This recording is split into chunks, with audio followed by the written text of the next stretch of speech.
check this out. Check this out. I've been in the DR. I came out here for the diapers, but in the meantime, between time, I ran into my boy Jack. What it do? I ran into Haitian Jack. And listen, you know, I know it's a certain company out there. You thought you had to up on me. Yeah, but you know what? I'm finna put that footage out the right way.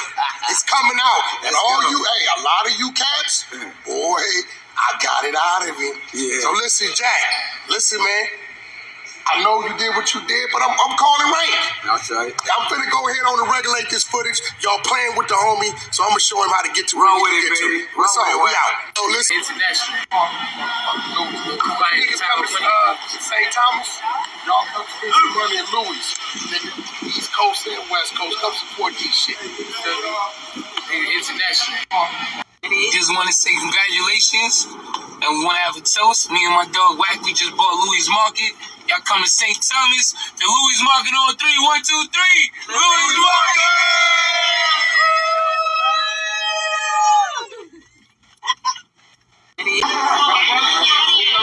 Look, hey, shots for everybody. OG. Shots for everybody. Shots for everybody.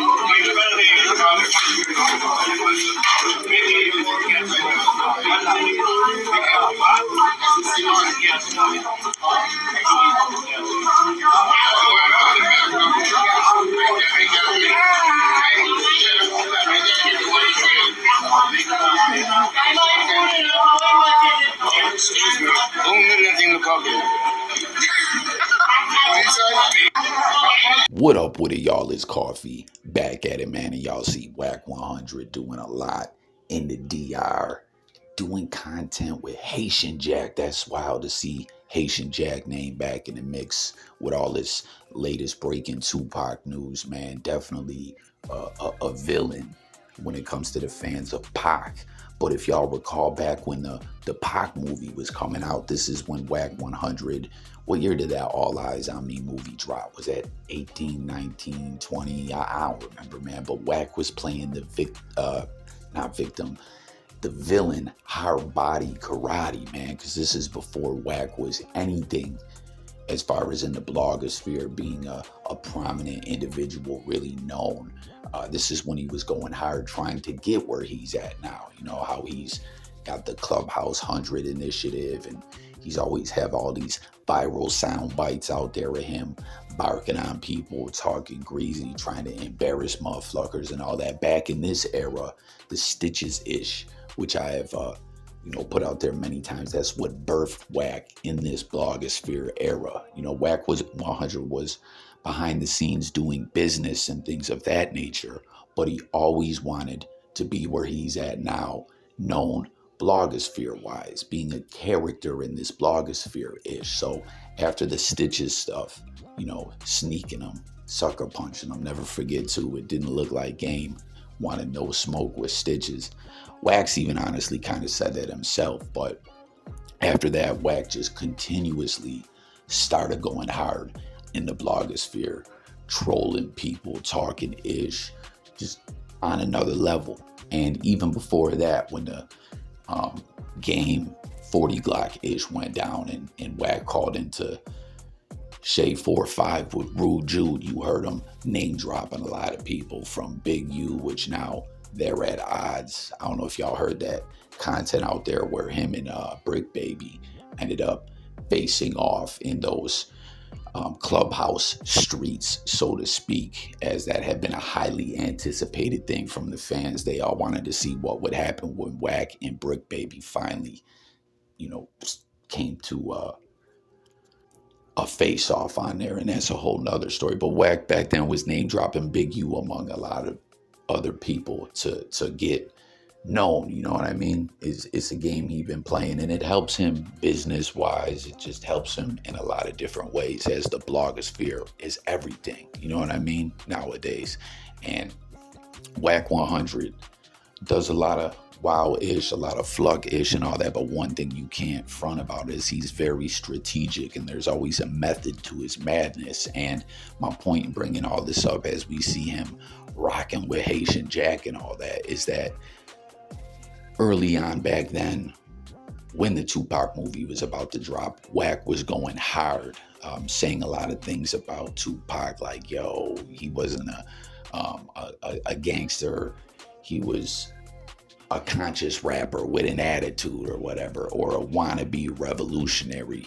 Wack said it, not me. You feel me? And some of that stuff really is up for debate. You know what I mean? Individuals, everyone has their own opinion and everything, but it's just like with Nip, the way Wack would say a lot of very disparaging, disrespectful things about Nip, but then when he comes into a direct interview about it with someone and they're having a respectful back and forth conversation and it's not on another level of drama, he'll try to put out some things with fact base behind it, like, yo, Nip did this and that, but numbers wise he was still really underground, or he didn't have this many hits like that, and this, they fucked his marketing up, and he'll try and push it like that. And it's like, yo, you know what you was saying. You was saying very disparaging, disrespectful things. You know what I mean? And that's what he used to do about Pac before all that, and kind of try to put a spin on it and play it off like, how can the truth be disrespect? And it's like, yo, you know what you were doing, man. You were trying heavily to diss Pac and Nipsey Hussle. And fast forward to now, we see him collabing with Haitian Jack. All the Pac fans are just all the fans out there. The individuals been taking in all this hip hop content for the longest time. Billy Joel voice dating back to the 90s, right? What do you guys think about seeing Wack rock with Haitian Jack, and apparently them doing some content together? I know I saw there was a Clubhouse 100 initiative out there with him and Haitian Jack, but I don't know, it's just wild.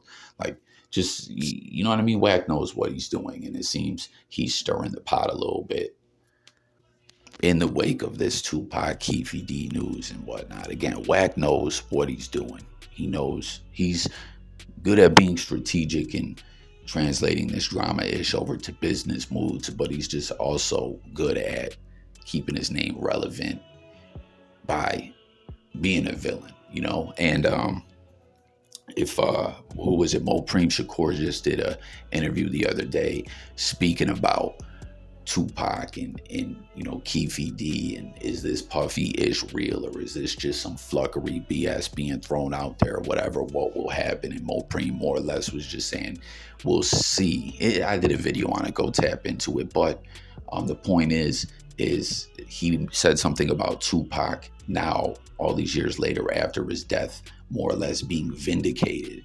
And you're seeing that, I guess back in the day, a lot of people looked at Tupac as being crazy or paranoid or whatever, and he's being vindicated now, where we see that he really did have a lot of enemies like that. You know, as we saw later on, Jimmy Henchman, when he got arrested, locked up, all that, the Fed case, there was things about Tupac that were in that case. You know, he was really trying to get at Pac. Haitian Jack is another villain. Who else? There's just a lot of individuals Pac had problems with when his star power was rising to another level, man. So tap in, let me know what y'all think about all this. But Wack out here flucking with Haitian Jack and buying some businesses. Y'all seen that Louis Market with Troy Ave. The streets is a myth, he says. Louis Market, little business venture they did together. You young boys take some of that money and set it aside. Having enough to pay your taxes a federal crime. You niggas obsessed with me and it's not no hetero vibe. Handle beef so quiet, you think that I'm letting it slide. Thing you know, we tiptoeing past enemy lines. Diss me so long ago, we made your memories fly. Conspiracy theories start floating around like a Kennedy guy. Probably hold a grudge against you guys till I'm 70. All right, then we got that there. Drake fans noticing these bars. Sounds like he's dissing Nbayoungboy. Sounds like it to me. Y'all let me know what you think. Drake's history of beef is crazy, man, right? The Meek one, he kind of won. If y'all recall with Pusha T, he ended up bowing out when push really went hard. But it seems like nowadays it's a different Drake, where, I don't know, Drake's in a weird space in 2023. So I don't know, I guess to him it makes sense to go at Nbayoungboy. But you heard him talking about, you know, young boys take that money for your taxes and set it aside. Some about federal crimes, people having grudges and all that. Like, what do y'all think about the diss? What do you take from it? Hit the comments, sub up, stay tuned for more, y'all. It's Coffee, and I'm out of here. Peace.